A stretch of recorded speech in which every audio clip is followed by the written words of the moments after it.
ভারত দখল করব ইনশাআল্লাহ। ভারতবর্ষ নামের একটি দেশ ভেসে মানচিত্র থেকে মুছে যাবে। বলি কুবেন্দু তুমি মুসলমান হয়ে যাও।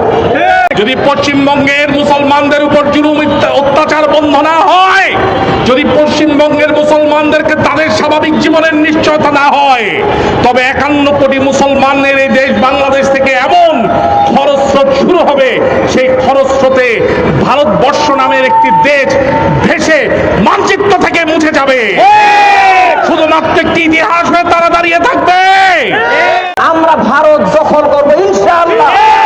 আমরা বলি কুবেন্দু তুমি মুসলমান হয়ে যাও।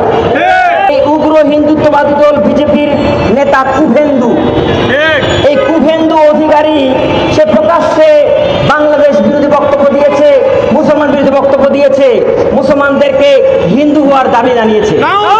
আমরা বলি কুবেন্দু তুমি মুসলমান হয়ে যাও।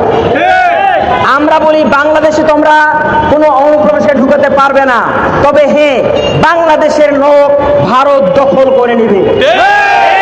তোমরা অনুপ্রবেশ করবে না, আমরা প্রবেশ করব। আমরা ভারত দখল করব ইনশাআল্লাহ।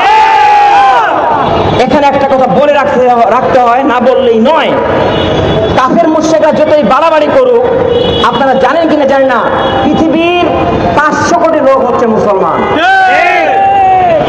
500 কোটি মানুষ মুসলমান। ভারতের মোট জনসংখ্যা কত জানেন? মাত্র 66 কোটি। এর মধ্যে 40 কোটি মানুষ মুসলমান,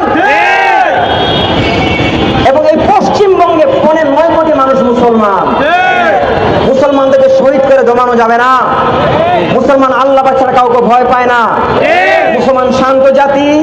একবার ফুঁসে উঠলে এই কুবেন্দু, এই মোদি, এদের সরকার এটাকে উৎখাত করবেই, সমস্ত মুশরিকগুলোকে নিশ্চিহ্ন করে ফেলবে ইনশাআল্লাহ।